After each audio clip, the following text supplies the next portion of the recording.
সবার কাছেই আমাদের প্রশ্ন যে বিচারটা কবে। কালকে তো অনেক আশা করেছিলাম যে শুনানি হবে, সেই শুনানিটাও একটা সামান্য কারণে যে প্রধান বিচারপতি আসতে পারবে না, সেই সামান্য কারণে একটা শুনানি ক্যান্সেল করে দেওয়া হলো, একটা ভাইটাল কেসের শুনানি। এর আগেও আমরা অনেক কিছু দেখেছি, শুনানি ক্যান্সেল হচ্ছে, দিনের পর দিন ডেট পেয়েছে, কিন্তু এই কেসটার যে এরকম কিছু হবে সেটা আমরা ভাবতে পারিনি।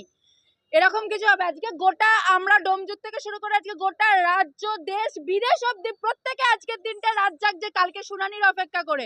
সেখানে সন্ধ্যেবেলা হঠাৎ বলা হলো সামান্য প্রধান বিচারপতি আসতে পারবে না বলে শুনানি ক্যান্সেল হলো।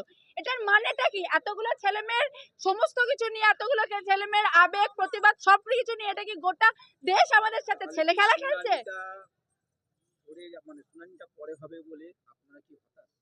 অবশ্যই হতাশ। কিন্তু আমরা মনে করি হতাশ হয়ে আমরা পড়ে থাকবো না। ডেটের পর ডেট পিছোচ্ছে তার এটা একদমই আমাদের কাছে মানে আশাহতই। আমরা ভীষণভাবেই আমরা এটা ভাবিনি, কখনোই ভাবিনি। আমরা তো সেই ভেবে, আর আমরা যদি হেরে যাওয়ার হতো তাহলে আজকে 21 দিন 22 দিন ধরে তো এইভাবে আমরা পথে থাকতাম না, রোজের রোজ মিছিল করতাম না, এইভাবে তো লড়াই আমরা চালিয়ে যেতাম না। মানে শুধু আমরা নয়, গোটা রাজ্যে সবাই মিলেই চালাচ্ছে আর কি। তো সেই হিসেবে আমরা আছি, আমরা লড়ছি, ইভেন আমরা শেষ অবধি দেখেই ছাড়বো।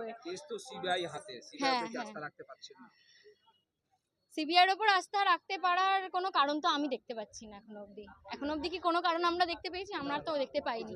সিবিআইয়ের ওপর আমাদের কোনো আস্থা আমরা দেখতে পাচ্ছি না। অন্তত ইভেন দুদিন আগে যে গ্রেপ্তার হয়েছে, এখন যে কেসটা সব থেকে ভাইটাল, তার উপরেও ভিত্তি না দিয়ে হঠাৎ করে আর্থিক দুর্নীতিকে কেন, আমার মোটা মাথায় আমি বুঝি না। হয়তো আর্থিক দুর্নীতি নিয়ে বেশি নাড়াচাড়া হচ্ছে। হ্যাঁ, মানে দুর্নীতির দিকে এখন বেশি চলে যাচ্ছে। না, একদমই হচ্ছে না। মানে আমার মোটা মাথায় হয়তো আমি ভুল বলতেই পারি, কিন্তু আমার মনে হয় যে এই মুহূর্তে আর্থিক দুর্নীতির দিকে না গিয়ে, দুর্নীতিকে না ঢুকিয়ে দিয়ে, যে আসল কারণে আমরা এখানে দাঁড়িয়ে আছি সেই কারণটার উপর জোর দেওয়া দরকার। আইনের ব্যাপারে দিদি তুমি যদি কিছু বলতে চাও বলতে পারো। সংবিধানে তো হয়নি। হ্যাঁ, সেইভাবে কিছু হয়নি। এর আগে তো অনেক কিছুই হতে পারে।